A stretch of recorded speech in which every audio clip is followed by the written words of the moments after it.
Hit ప్రేక్షకులకు నమస్కారం. నేను మీ మహేష్. ఇవాళ తేదీ 20th April 2026. Last episode 18th April 2026 చేసామంటే సాటర్డే. ఆ రోజు పరిస్థితిని చూసుకున్నట్టయితే ముఖ్యంగా జియో పాలిటిక్స్ లెవెల్లో ఇరాన్, అమెరికా అండ్ ఇజ్రాయెల్ మధ్య జరుగుతున్న యుద్ధ నేపథ్యంలో చర్చలు విఫలం అవడంతో ఎప్పుడు ఏ టైంలో అయినా సరే మళ్ళీ యుద్ధం ప్రారంభించే అవకాశం ఉంది అనేంతలా పరిస్థితులు ఉద్రిక్తంగా మారాయి. ఆ తర్వాత ఏం జరుగుతుందో వేచి చూడాలని చెప్పేసి వేచి చూసాం. సండే అయిపోయింది, వాళ్ళ మండే వచ్చింది. ప్రస్తుత పరిస్థితి తెలుసుకుందాం. ఎందుకంటే ఈ లోపు ట్రంప్ నేను ఇంకా మంచివాడిలా ఉన్నాను, no more being a nice guy అని చెప్పేసి ఒక ట్వీట్ చేసి బహిరంగంగా బ్రిడ్జ్ల మీద, మనుషుల మీద ఎక్కడ పడితే అక్కడ బాంబులు వేస్తానని చెప్పేసి హెచ్చరిస్తున్నాడు. అది భయపెట్టే వరకే ఉంటుందా లేక నిజంగానే చేస్తాడనేది చూద్దాం. దానికన్నా ముందు ప్రస్తుత పరిస్థితిని ఇంకా క్లియర్గా అనలైజ్ చేసి దాని గురించి తెలుసుకోవడానికి మనతో పాటు senior political analyst and senior journalist Suresh Kochicharla ఉన్నారు. Sir good afternoon. Good afternoon. నమస్కారం. ఎలా ఉన్నారు సార్? బాగున్నాను సార్. ఏంటి సార్ పరిస్థితి? అంటే మనం ఇన్ని రోజులు దీన్ని మనం కొంచెం ట్విస్ట్, జలకులు, ఇప్పుడు ప్రతి సీన్ క్లైమాక్స్ లాగా ఉందన్న ఉద్దేశంతో చూస్తున్నాం. అండ్ మొన్న జరిగిన విఫలమైన చర్చల నేపథ్యంలో ఎప్పుడు ఏమైనా జరగచ్చు అనుకున్నాం. అండ్ బహిరంగ ట్వీట్ కూడా చేశాడు, no more being a nice guy అని చెప్పేసి, ఇరాన్ ఈ యుద్ధకాండాన్ని ఆపాలని చెప్పేసి మొత్తం ఇరాన్ పైన బ్లేమ్ వేస్తున్నాడు. దీన్ని ఎలా తీసుకోవాలి? ఓన్లీ భయపెడతాడా లేకపోతే నిజంగా అటాక్ అయ్యే అవకాశం ఉంది? అటాక్ అయ్యే అవకాశం ఉంది ఆల్మోస్ట్ 90%. ఓహో. ఎందుకంటే ఇరాన్ వాళ్ళ టీంని పంపించారని చెప్పి ఇప్పుడే అనౌన్స్ చేశారు Iranian foreign affairs spokes person. నేను ఓకే, అదే లైవ్గా చూస్తున్నాను. వాళ్ళ డెలిగేషన్ పాకిస్తాన్కి వెళ్ళదు, ఎందుకంటే అక్కడ వెళ్ళి ఏం చేయలేము, అమెరికా ఉన్న రూల్స్ అన్ని వైలేట్ చేస్తున్నారు అని ఇరాన్ ఆరోపణ. అమెరికా మీకు తెలిసిందే 2 వారాల సీజ్ ఫైర్ అనౌన్స్ చేశారు, అది ఎల్లుండి అయిపోతుంది. సో ఈ సీజ్ ఫైర్తో టాక్స్ కూడా కనెక్ట్ అయింది ఇప్పుడు. ఓకే, వాళ్ళ వైపు నుంచి ఒక డెలిగేషన్, దాంట్లో ఎవరెవరు ఉంటారో ఇంకా క్లారిటీ లేదు. Steve Witkoff and Jared Kushner ఉంటారు, కానీ వైస్ ప్రెసిడెంట్ వ్యాన్స్ వెళ్తారా లేకుంటే మార్కో రూబియో వెళ్తారా అని క్లారిటీ ఇంకా రాలేదు. బట్ ఇరాన్ వైపు నుంచి మాత్రం ఎలాంటిది. సో వాళ్ళు రాకపోతే వీళ్ళు ఏం చేసుకుంటారు అక్కడ? అది కూడా American vice president ego problem అయిపోతుంది. ఆయన అక్కడ వెళ్ళి ఖాళీ కుర్చీలు చూసుకొని వచ్చేస్తాడా రిటర్న్ అని. ఒకరు ప్రజెంట్ ఉన్నప్పుడే వేరే రూమ్లో కూర్చొని మధ్యలో పాకిస్తాన్ని పెట్టి ఇక్కడికి ఫోన్లో మాట్లాడుకుంటూ ఉత్తరాల సందేశం చేసుకున్నారు. 2026లో కూడా ఇంకా ఉత్తరాల సందేశం చేసుకున్నారు. కానీ ఇప్పుడు బహిరంగ మేమైతే చర్చలకు రాము అని వీళ్ళు అంటున్నారు. మరి ఈ చర్చలు ఇంకా మొదలవ ముందే విఫలం అవుతున్నట్టుగా ఉంది కదా సార్ ఇది. ఎందుకంటే ఈ చర్చల్లో ఇద్దరిది మ్యాక్సిమలిస్ట్ పొజిషన్స్ ఉంది. మన అమెరికా డిమాండ్ చూద్దాం ఫస్ట్. సార్, అమెరికా ఏమంటున్నారంటే పాత పాటనే మీ దగ్గర ఉన్న యురేనియం, ఇరాన్ దగ్గర ఉన్న uranium, especially high quality high purity ఉన్న యురేనియం, రిఫైన్డ్ యురేనియంని మాకు అప్పగించేసాలి. ఉన్న ప్యూరిటీ లెవెల్ ఏదైతే ఉందో అంతే. అది ఆల్రెడీ ఎక్కడో కింద ఉంది. బాంబు వేసినప్పుడు లాస్ట్ జూలైలో B2 బాంబు తీసుకుని బాంబు వేసి ఏదో కింద కొండ కింద ఎక్కడో మట్టి కింద ఉంది, అది మొత్తం తవ్వి బయటికి తీయాలి. చాలా కేర్ఫుల్ ప్రాసెస్, ఎందుకంటే ఇట్స్ హైలీ రేడియేటివ్. ఏ పొజిషన్లో ఉందో డస్ట్ అంటున్నారు ప్రెసిడెంట్ ట్రంప్, మొత్తం డస్ట్ అయిపోయింది అంటున్నాడు. కానీ దాన్ని తీయాలి కదా బయటికి. అది తీయాలంటే దాన్ని ప్రొటెక్టివ్ వేర్ వేసుకొని దాని టెక్నికల్ ఎక్స్పర్ట్స్ వచ్చి తీయాల్సి వస్తుంది. అది ఇరాన్ అంగీకరించారు. అదే పరిస్థితుల్లో ఉన్నారు. ప్రెసిడెంట్ ట్రంప్ చెప్తున్నట్టు అక్కడే ఉందా లేకుంటే వీళ్ళు ఇక్కడెక్కడ దాచిపెట్టారా మనకు తెలియదు. ఎందుకంటే వీళ్ళ nuclear sites, nuclear research institute చాలా చోట్ల ఉంది ఇరాన్లో. తెహరాన్లో ఉంది, తెహరాన్ యూనివర్సిటీలో ఉంది. అది కాకుండా ఫర్దోలో ఉంది, ఇస్ఫహాన్లో ఉంది. ఇట్లాంటి 4-5 చోట్లలో వీళ్ళ యురేనియం ప్రాసెసింగ్ ఫెసిలిటీస్ ఉంది వీళ్ళది. మన అందరు తెలిసిందే యురేనియం బేసిక్ ప్రాసెసింగ్లో 3% చేసుకుంటే 3 to 3.5 చేసుకుంటే మీకు మీ నార్మల్ పవర్ ప్లాంట్లో చేసుకోవచ్చు. దానికన్నా పైకి వెళ్ళినప్పుడు 10 తర్వాత 20 తర్వాత 30 అనగానే then the alarm bells will start ringing. ఎందుకంటే అప్పుడు మీరు వెపన్ గ్రేడ్కి వెళ్ళిపోతున్నారు. ఓకే, మీరు యురేనియం ఒకటే ప్రాసెస్ చేసి చేయలేరు, దాన్ని వెపనైజ్ చేయాల్సి వస్తుంది. అది సపరేట్ సబ్జెక్ట్ అది. కానీ ఇది మన ప్రేక్షకులు అర్థం చేసుకోవాల్సింది. సో మూమెంట్ ఆ 30%, 20% క్రాస్ చేయగానే దెన్ ఇంటర్నేషనల్ అటామిక్ ఎనర్జీ కానీ ఎవరైనా వాళ్ళకి తెలిసిపోతే వాళ్ళకి టెన్షన్ అయిపోతుంది. ఇరాన్కి ఇది ఎప్పటి నుంచో ఒక ఏం చెప్తారు, ఒక ఎయిమ్ ఉండే, మేము ఒక న్యూక్లియర్ పవర్డ్ స్టేట్ ఉండాలని చెప్పేసి చాలా మటుకు అది వీళ్ళు చేశారు కూడా. చాలా మీరు చూస్తుంటారు. ఇరాన్ వైపు నుంచి నెక్స్ట్ స్టెప్ ఏంటని అడిగితే వాళ్ళు న్యాచురల్లీ దాన్ని వెపనైజ్ చేస్తారు, అంటే ఆయుధాలు తయారు చేసుకుంటారు. ఈ నెక్ ఆఫ్ ది మూమెంట్లో కాదు, న్యూక్లియర్ వెపన్స్ ఎప్పుడు తయారు చేసి పెట్టుకోరు. ఓకే, దాన్ని ఇంటిగ్రేట్ చేయాల్సి వస్తుంది. ఎందుకంటే యాక్సిడెంట్గా లాంచ్ అయిపోతే మళ్ళీ పెద్ద ప్రాబ్లం. సో దాన్ని అండ్ వాడరు కూడా. Let us be one thing very clear Mahesh, అవును, ఏ కంట్రీ కూడా న్యూక్లియర్ వెపన్ వాడరు. ఎందుకంటే దాని నుంచి వచ్చే విధ్వంసం అంత చిన్నది కాదు. హిరోషిమా నాగాసాకిలో చూసాం, చెర్నోబిల్లో చూసాం, ఫుకుషిమాలో చూసాం. ఈ లాస్ట్ 2 నేను చెప్పింది న్యూక్లియర్ యాక్సిడెంట్స్.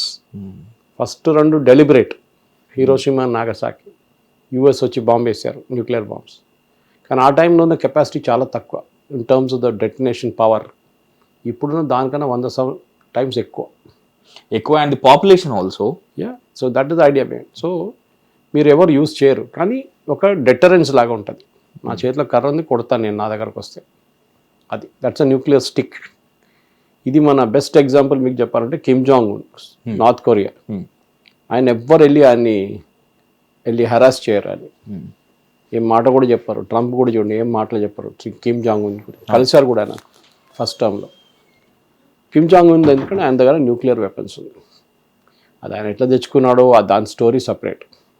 పాకిస్తాన్కి చాలా హెల్ప్ వచ్చింది వాళ్ళకి. పాకిస్తాన్ అమ్మారు యాక్చువల్లీ టెక్నాలజీ వాళ్ళకి, నార్త్ కొరియా. వాళ్ళ దగ్గర నుంచి మిసైల్ టెక్నాలజీ కొనుక్కున్నారు పాకిస్తాన్.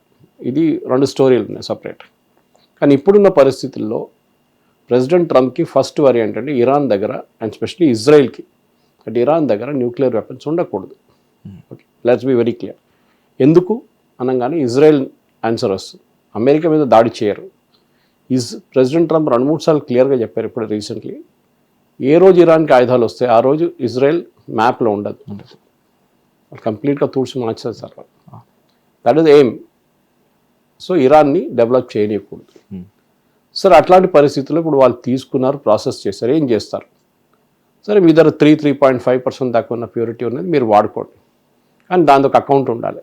మీరు ఎంత ప్రాసెస్ చేశారు, ఎంత ఒరిజినల్ వచ్చిందో అది ఇంటర్నేషనల్ అటామిక్ ఎనర్జీ ఏజెన్సీ వాళ్ళు ఆడిట్ చేయొచ్చు కావాలంటే. చేశారు కూడా వాళ్ళు. కొన్ని సంవత్సరాల ముందు దాకా వాళ్ళు వీళ్ళ మీద నిఘా ఉండే, వీళ్ళ మీద. ఎస్పెషలీ ప్రెసిడెంట్ ఒబామా టైంలో ఓకే జేసీపీ అగ్రిమెంట్ చేసినప్పుడు వీళ్ళకి చాలా స్ట్రిక్ట్ ఆడిట్ ఉండే. సీసీటీవీ కెమెరాస్ ఉంటుండే, చాలా హై రెజల్యూషన్. కానీ ఆ అగ్రిమెంట్ని ప్రెసిడెంట్ ట్రంప్ వచ్చి 2018లో చింపి పక్కన పడేసిన తర్వాత ఐఏఏకి ఎంట్రీ లేదు అక్కడ, బ్యాండ్ ఇరాన్లో. ఇన్ఫాక్ట్ వీళ్ళు దాన్ని ఆ ఫర్దర్ ప్రాసెస్ అప్పుడే స్టార్ట్ చేశారు. మేమైతే అగ్రిమెంట్ ఇచ్చాము, మీరు దాన్ని చంపేశారు, మేము చేసేది మేము చేసుకుంటామని. అంతే. సో అది చేసిన పెద్ద తప్పు ప్రెసిడెంట్ ట్రంప్. ఇప్పుడు అదే అగ్రిమెంట్ కోసం ట్రై చేస్తున్నాడు. కానీ ఇప్పుడు ఇరాన్ అంటున్నారు మాకు వీఆర్ నాట్ ఇంట్రెస్టెడ్, నాకు ఇంట్రెస్ట్ లేదు దీంట్లో, మేమేం కావాలంటే చేసుకుంటాం.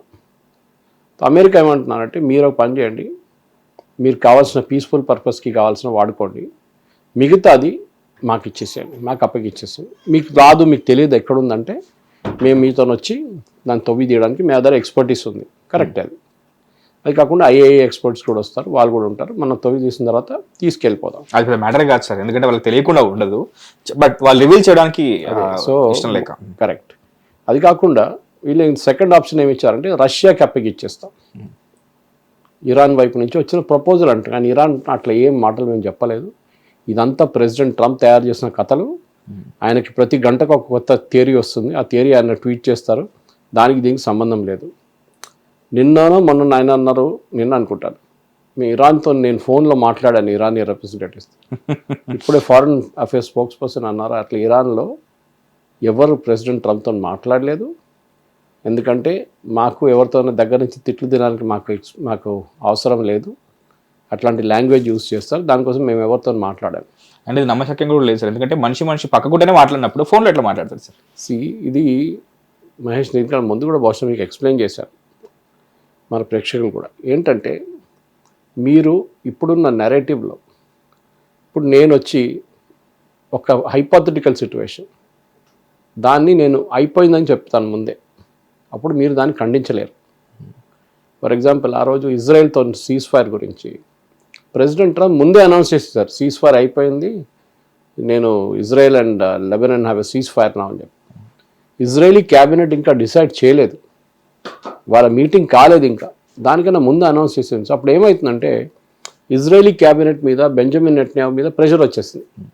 అరే ప్రెసిడెంట్ ట్రంప్ చెప్పేశారు నెగోషియేషన్ అయిపోయిందంట, సీజ్ ఫైర్ అయిపోయిందా, మీరు ఎస్ అని చెప్పాల్సింది, మీరు నో అని చెప్పలేరు. నో అని చెప్తే ప్రెసిడెంట్ ట్రంప్ని కాంట్రడిక్ట్ చేసినట్లు అయిపోతుంది.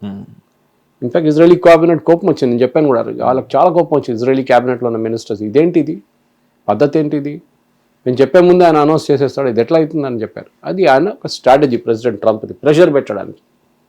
మేము ఒప్పందం చేయబోతున్నాం ఎల్లుండి అని నిన్న అనౌన్స్ చేశారు. ఒప్పందం చేయకపోతే ఫాలో సీక్వెన్స్ ఉంటుంది ఒకటి, తో వాళ్ళ మీద ప్రెషర్ ఏంటి, ఒప్పందం పెట్టాల్సిందే. ఆ కాగితంలో ఏం రాసిందో you have to kind of go through it and sign it. మీకు ఆప్షన్ లేదు. మీకు ఇప్పుడు ఏం చేస్తారు, ఇరాన్ డినై చేయాల్సి వస్తుంది. కానీ వాళ్ళ డినైలు ఎవరు పట్టించుకుంటారు? ఎవరు పట్టించుకోరు. ప్రెసిడెంట్ ట్రంప్ చెప్పిన మాటకి విలువ ఉంటుంది.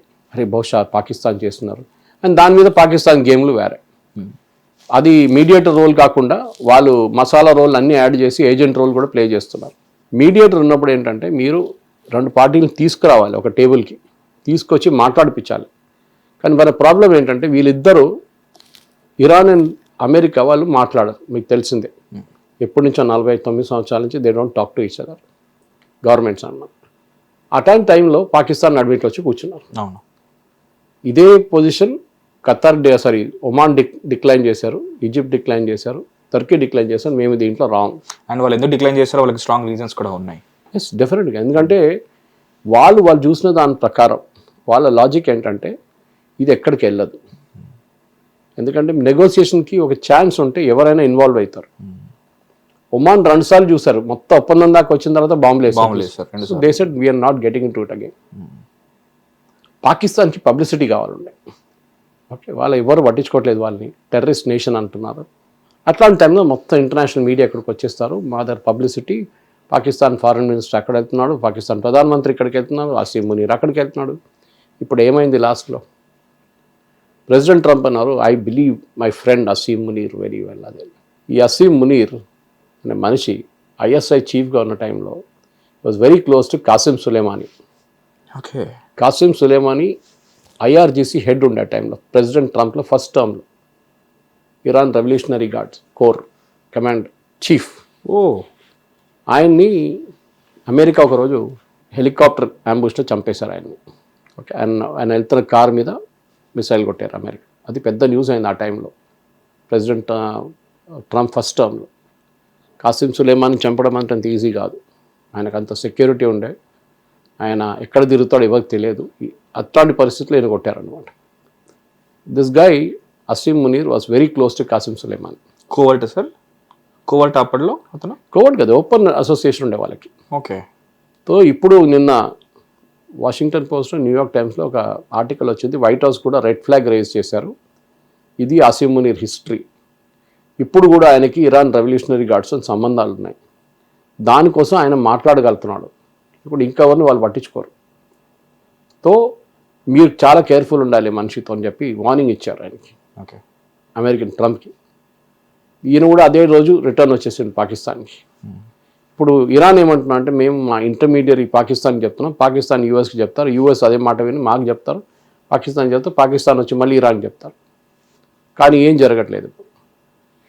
వీళ్ళు పెద్ద నిన్న 45 నిమిషాలు మాట్లాడిండంట ఇరానియన్ ప్రెసిడెంట్తో. ఎవరు, మన failed marshal, failed Asim Munir. ఏమైంది దాన్ని? నథింగ్, నో రీడౌట్, నథింగ్, ఏం మాట్లాడినా నథింగ్, నో డీటెయిల్స్కి ఇవ్వరు. ఇవాళ పొద్దున కూడా ఇప్పుడు మనం చూసాం ప్రెస్ కాన్ఫరెన్స్లో కూడా చాలా డినై చేస్తారు, we are not going anywhere. In fact మీకు గుర్తుంటుంది Mahesh, Iran foreign minister Abbas Araghchi ఆయన పాకిస్తాన్ నుంచి వచ్చిన తర్వాత ఒకరోజు ఈ సెకండ్ రౌండ్ గురించి స్టేట్మెంట్ ఇచ్చే ముందు ఆయన స్ట్రెయిట్ ఆఫ్ హార్మూజ్ గురించి చెప్పింది. Straight of Hormuz is open. అదేది ప్రెసిడెంట్ ట్రంప్ చెప్పింది ఒక 3 గంటల తర్వాత, 3-4 గంటల తర్వాత. అప్పుడు దాకా ఇరాన్ నుంచి రియాక్షన్ రాలేదు. So official reaction Abbas Araghchi నుంచి వచ్చింది. That strait of Hormuz is open but with certain conditions. Iranian revolutionary గార్డ్స్ని కోఆర్డినేట్ చేయాలి, మీరు ఆ షిప్పింగ్ రూట్స్ ఫాలో చేయాలి, దాన్ని చెప్పారు. Within half an hour Araghchi's deputy foreign minister tweet చేశారు, ఇదంతా అబద్ధం, strait of Hormuz is not open. ఆయన బాస్ని ఆయన కాంట్రడిక్ట్ చేసిండు. అంటే ఇన్స్ట్రక్షన్స్ ఎక్కడి నుంచో వచ్చినాయి. Okay, that is fellow jump the gun, వీడు చెప్పడానికి అధికారం లేదు. Within 2 hours Iran revolutionary guard వాళ్ళు యూజువలీ ట్వీట్ చేయరు, వాళ్ళు ట్వీట్ చేశారు saying that the strait of Hormuz is closed. ఈ మంచి ఆ రోజు నీకు కనిపించట్లేదు ఇప్పుడు దాకా ఇరానియన్ ఫారెన్ మినిస్టర్. పబ్లిక్ అయితే కనిపించలేదు. ఇవాళ కూడా ప్రెస్ కాన్ఫరెన్స్లో it was Iranian foreign ministry spokes person. అది కాకుండా మొన్న అజర్బైజాన్ ప్రైమ్ మినిస్టర్ వచ్చింది అక్కడి నుంచి. ఆయన వచ్చిన టైంలో ఆ మాటల్లో వాళ్ళ టాక్స్లో ఫారెన్ మినిస్ట్రీ రిప్రజెంట్ చేసింది ఈ డెప్యూటీ ఫారెన్ మినిస్టర్. ఇరాన్లో ఏమైందంటే ఒక డివిజన్ వచ్చేసింది. ప్రెసిడెంట్ ట్రంప్ ఎప్పుడు చెప్తుంటారు చూడండి, మొన్న కూడా చెప్పాను నేను, చాలా మంచి had a very good talk with Iranian leaders. అందరు అడుగుతుండే ఎవరితో మాట్లాడుతున్నారు, న్యూ జనరేషన్ ఆఫ్ లీడర్స్ ఉన్నారు అక్కడ, చాలా సెన్సిబుల్ పీపుల్. ముందు ఉన్న అయతొల్లాలా కాదు, ఇది వెరీ వెరీ సెన్సిబుల్. వీళ్ళే foreign minister and speaker of Iranian parliament. దాంట్లో అందరికన్నా weakest link is the foreign minister Araghchi, strongest link is the speaker of the Iranian parliament. ఆయన ముందు ఇరానియన్ రెవల్యూషనరీ గార్డ్ కమాండర్ ఉండే ఆయన. Is very jihadi type. Okay, ఆ పరిస్థితుల్లో ఉన్నమాట. So ఇప్పుడున్న దాంట్లో టాక్స్ జరగట్లేదు. సో ఎవరో అడిగారు ఇవాళ పొద్దున ఒక అమెరికన్ న్యూస్ ఛానల్లో, ప్యానలిస్ట్ని అడిగారు, are you back to square one, ఇంగ్లీష్లో ఒక టర్మినాలజీ, అంటే మీరు తిరిగి అక్కడికి వచ్చారని. ఆయన అన్న we back to square zero అన్నారు. అంటే ఎక్కడ మొదలు పెట్టినా అక్కడ కూడా దానికన్నా దారుణం అయిపోయింది పరిస్థితి ఇప్పుడు.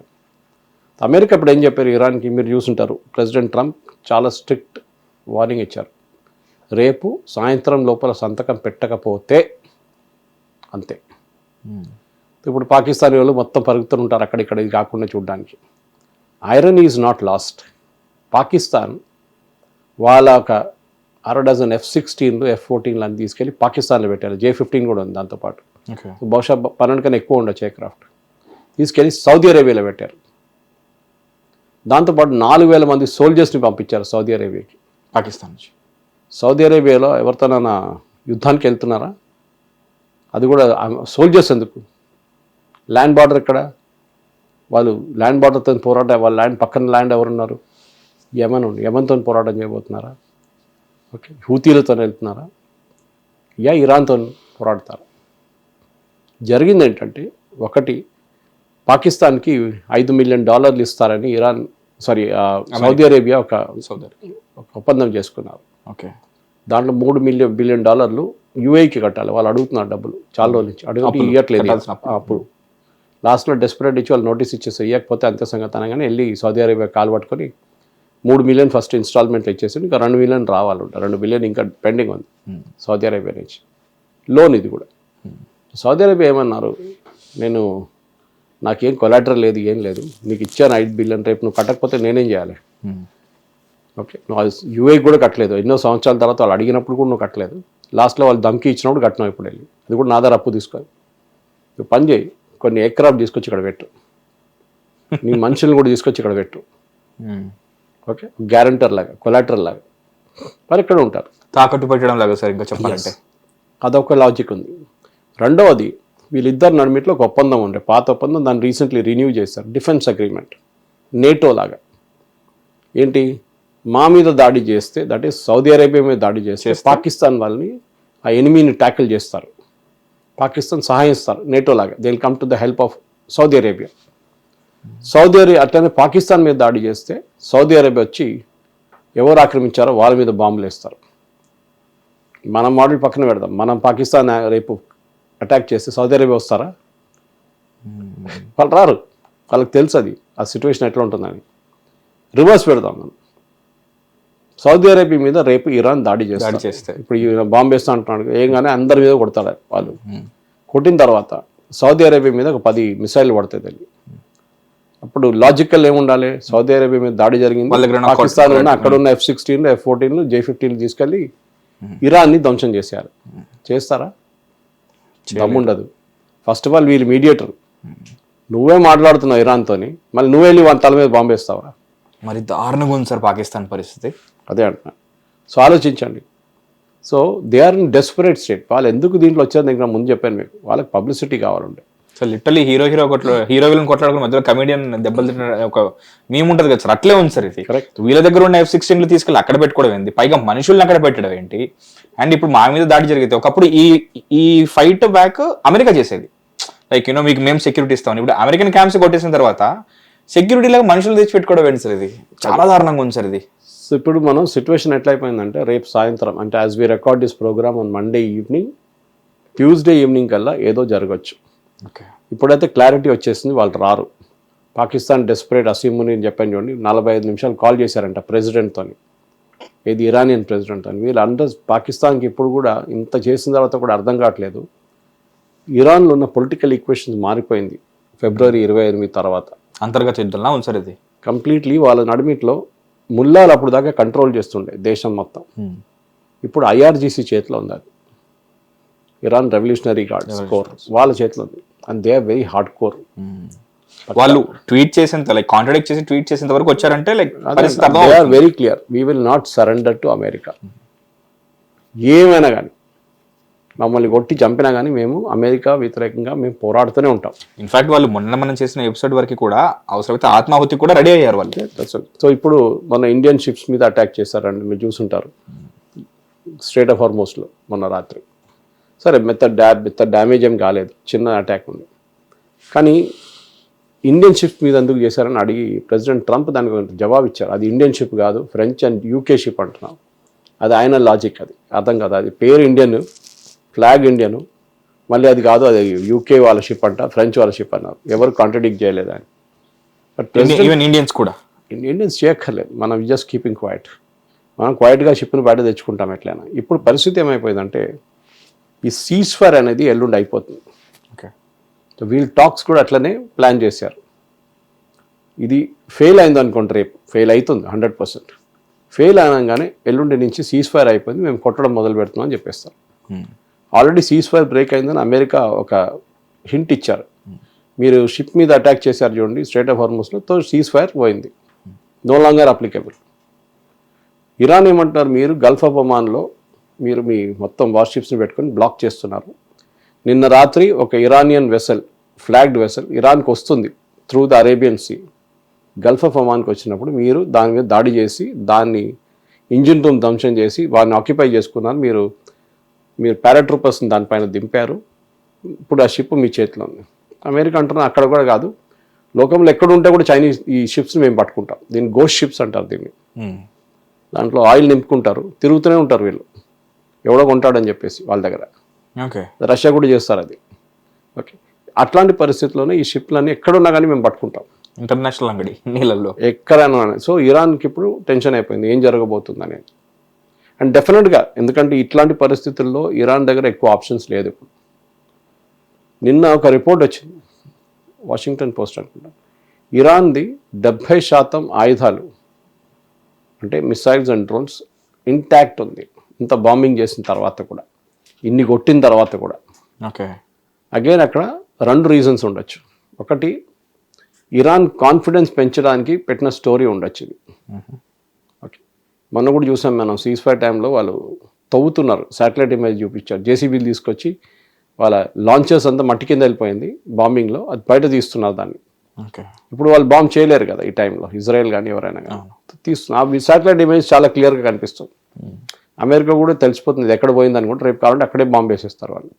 కానీ అది కాదు ప్రాబ్లం, ఇది తీసిన తర్వాత కూడా వాళ్ళ దగ్గర ఇంత స్టాక్ ఉందా లేదా అని ఎవరికి తెలియదు. ఇది ఒక కౌంటర్ స్ట్రాటజీ కూడా ఉండొచ్చు.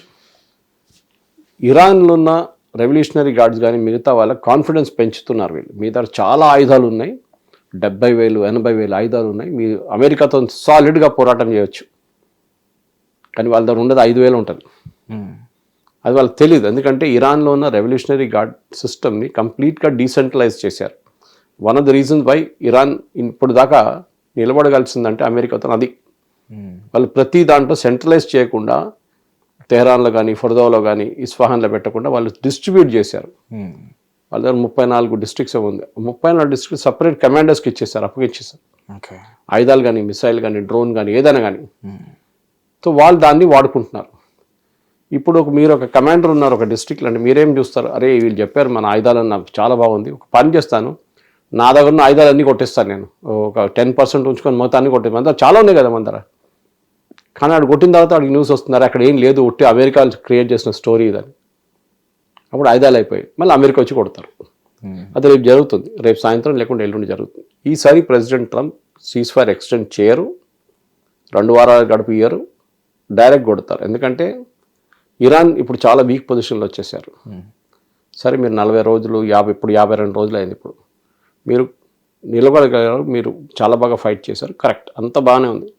కానీ దాని తర్వాత ఏంటి, మీ దగ్గర డబ్బులు లేవు. ఒకరోజు దీనికన్నా ముందు కూడా ఎక్స్ప్లెయిన్ చేస్తాను. ప్రతిరోజు Iran was earning about $140 million oil అమ్ముకొని స్ట్రేట్ ఆఫ్ హార్మోస్ నుంచి. ఇప్పుడు అది బంద్ అయిపోయింది. సో వాళ్ళకి ఇప్పుడు సడన్గా తెలిసింది ఫైనాన్షియల్ కరెన్సీ అంటే ఏంటనేది.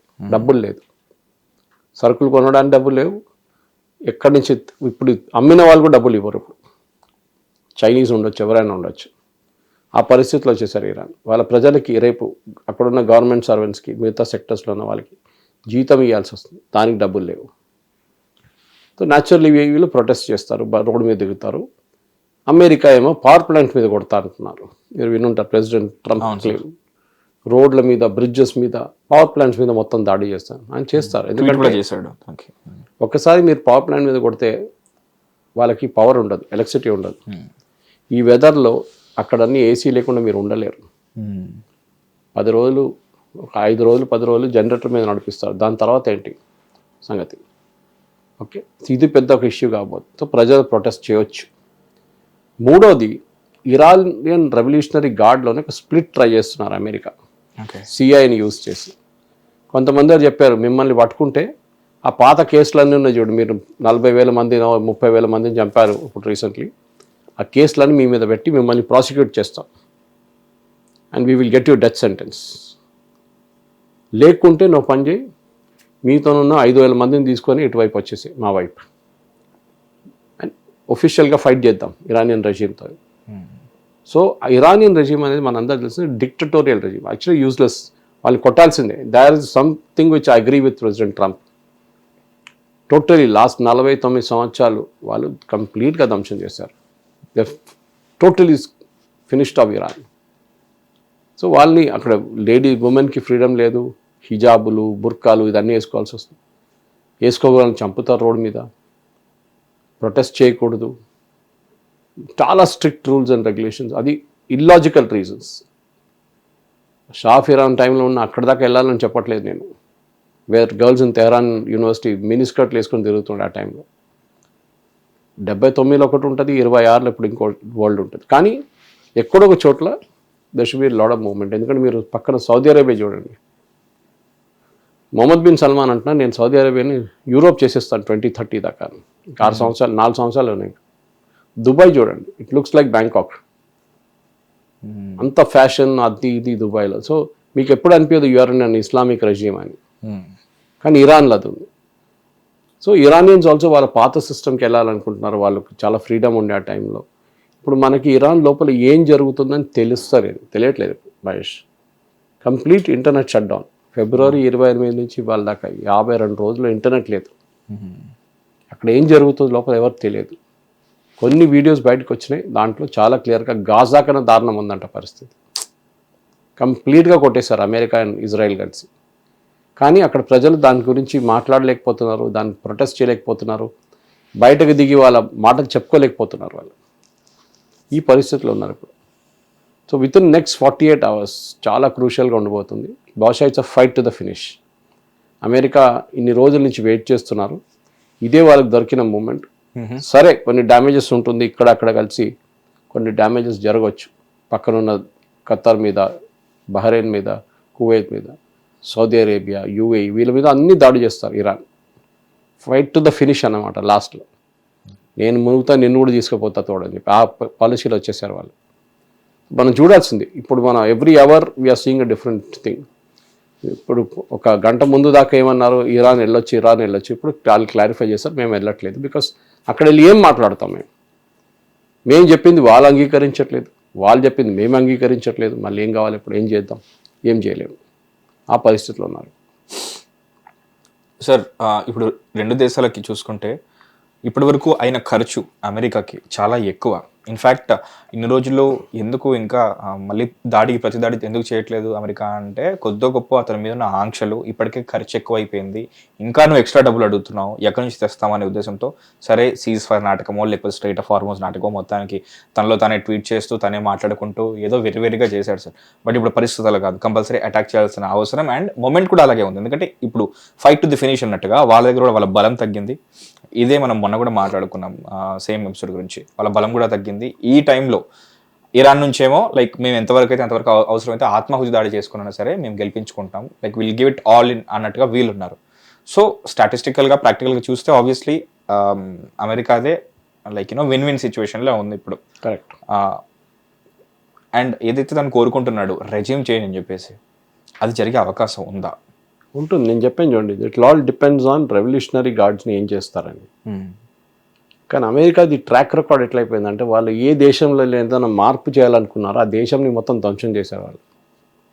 Take Afghanistan, sir, Iraq, Libya, Syria, వీళ్ళు ఎక్కడ వెళ్ళారో రెజ్యూమ్ చేంజ్ చేశారో ఆ దేశం దాని తర్వాత కంప్లీట్గా ఫినిష్ అయిపోయింది.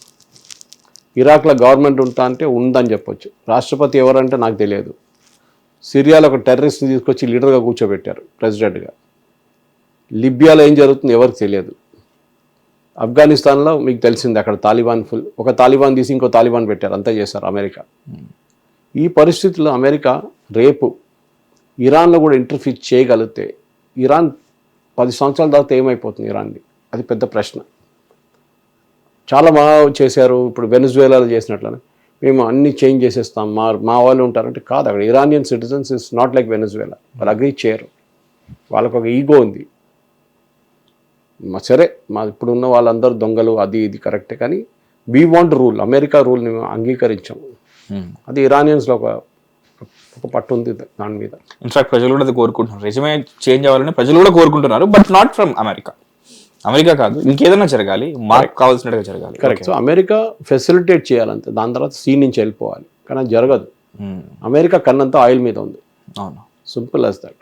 వాళ్ళు ఒక రోజులోనే 150 మిలియన్లు సంపాదించగలిగితే without anything, without proper refining, వాళ్ళ పైన ఉన్న మళ్ళీ ఆంక్షలు దాంతో, లేకపోతే లైక్ అది లైక్ సార్ 4 times ఎర్నింగ్ చేయొచ్చు, 600 million ఎర్న్ చేయొచ్చు పర్ డే. వావ్, అట్లాంటి దేశం, second largest oil and gas reserves లోకంలో ఆఫ్టర్ వెనిజువేలా. అది కనుక జరిగితే ఇప్పటి వరకు జరిగిన లాస్ అంతా సార్ నా వల్ల కవర్ అయిందని చెప్పేసి చెప్పుకుంటాడు సార్, చరిత్రలో నిలిచిపోతారంటాడు. ట్రంప్ అదే అంటున్నాడు కదా, దీనికన్నా ముందు చెప్పారు ఒకసారి, ట్రూత్ సోషల్లో పోస్ట్ చేశారు, అక్కడ చాలా ఆయిల్ ఉంది, let us all enjoy the revenue అన్నారు. సో అదే ట్రంప్ది. వెనిజువేలా ఎందుకు వెళ్ళారు? ఆయిల్ కోసం వెళ్ళారు. ఇరాక్ ఎందుకు వెళ్ళారు? అదే వెపన్స్ ఆఫ్ మాస్ డిస్ట్రక్షన్ అని చెప్పి వెళ్ళారు, అక్కడ వెపన్ దొరకలేదు, డిస్ట్రక్షన్ కాలేదు. లిబియా డిక్టేటర్ అన్నారు, డిక్టేటర్ తీసి పడేసారు, ఇంకా కొత్త డిక్టేటర్లు తయారయ్యారు అక్కడ. ఇరాక్లో ఎవరితో కొట్లాడుతున్నారో అర్థం కావట్లేదు. ఐసిస్ ఉన్నారు, ముస్లిం బ్రదర్హుడ్ ఉన్నారు, మన ఇరాకీ ఆర్మీ ఉంది, ఇరాన్లో ఉన్న ప్రాక్సీస్ ఇక్కడ ఉన్నారు, వీళ్ళందరూ కలిసి అక్కడిక్కడ అటాక్ చేసుకుంటున్నారు.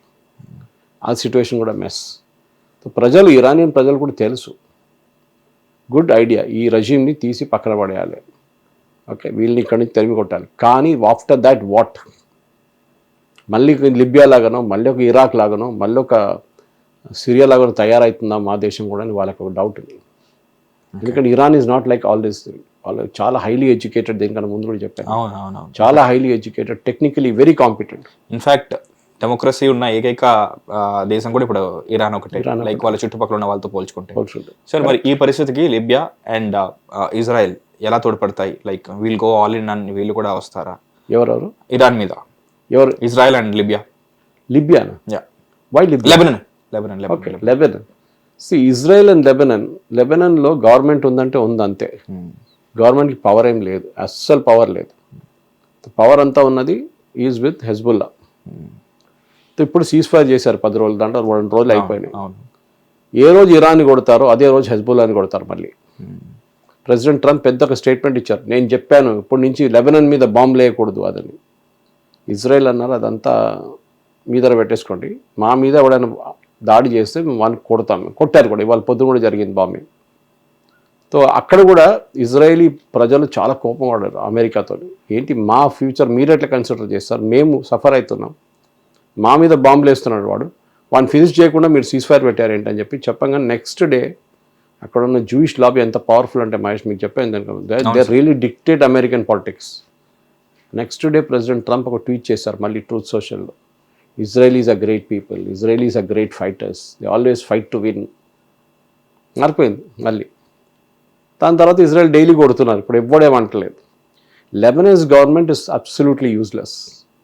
అక్కడ లెబనీస్ గవర్నమెంట్ని హెజ్బుల్లాని తీసి బయట వేయడానికి వాళ్ళకి దమ్ము లేదు, గవర్నమెంటే ఉండదు రేపు ఆ పరిస్థితి. ఇజ్రాయెల్ వాళ్ళ పని చూసుకుంటాం. ఇజ్రాయెల్ లెబనన్లో వెళ్ళి వాళ్ళు కొడుతున్నారు, ఇప్పుడు కూడా చేస్తారు వాళ్ళు. వాళ్ళకి సర్వైవల్ క్వశ్చన్ అక్కడ, ఇక్కడ అది కాదు. ఇక్కడ ఒక theocratic state versus set of democratic countries, అది డిఫరెన్స్. ఈవెన్ గల్ఫ్ కంట్రీస్, మీరు సౌదీ అరేబియా తీసుకోండి, యూఏఈ తీసుకోండి, వీరిద్దరూ ప్రెసిడెంట్ ట్రంప్ మీద చాలా ప్రెషర్ పెడుతున్నారు. Khattar also once and for all finish this fellow, once and for all. ఈ చాలా సంవత్సరాల నుంచి 47-49 సంవత్సరాల నుంచి 50 సంవత్సరాల నుంచి మేము కష్టపడుతున్నాం వీళ్ళతో. ఏదో ఒక సీన్ క్రియేట్ చేస్తారు వీళ్ళని once and for all finish చేసేసేయండి. That is what is happening. అది జరుగుతుంది. సో అది అర్ధ శతాబ్దంగా కొనసాగుతున్న ఒక యుద్ధం మొత్తానికి ఒక ఎండ్కి వచ్చే ప్రీ క్లైమాక్స్ స్టేజ్లో ఉంది.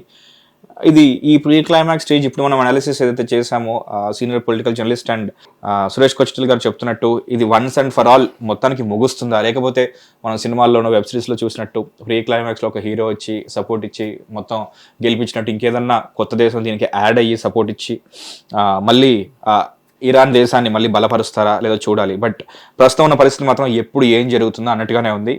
అండ్ ఆ తాజా పరిస్థితిని మనం నాకు తెలిసి ఇంకొక 2 days వరకు వెయిట్ చేసి చూస్తే మనకు ఇంకొక బెటర్ క్లారిటీ వస్తుంది. రేపు ఈవినింగ్ నుంచి మొదలవుతుంది.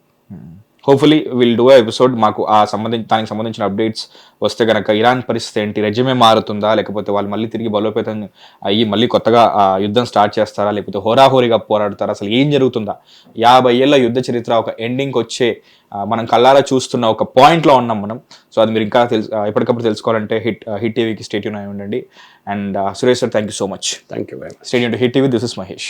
హిట్ టీవీ యాప్, ఇందులో short news, live news, entertainment shows, movies, digital magazines తో పాటు మీ జిల్లా వార్తలను కూడా ఫ్రీగా చూడొచ్చు.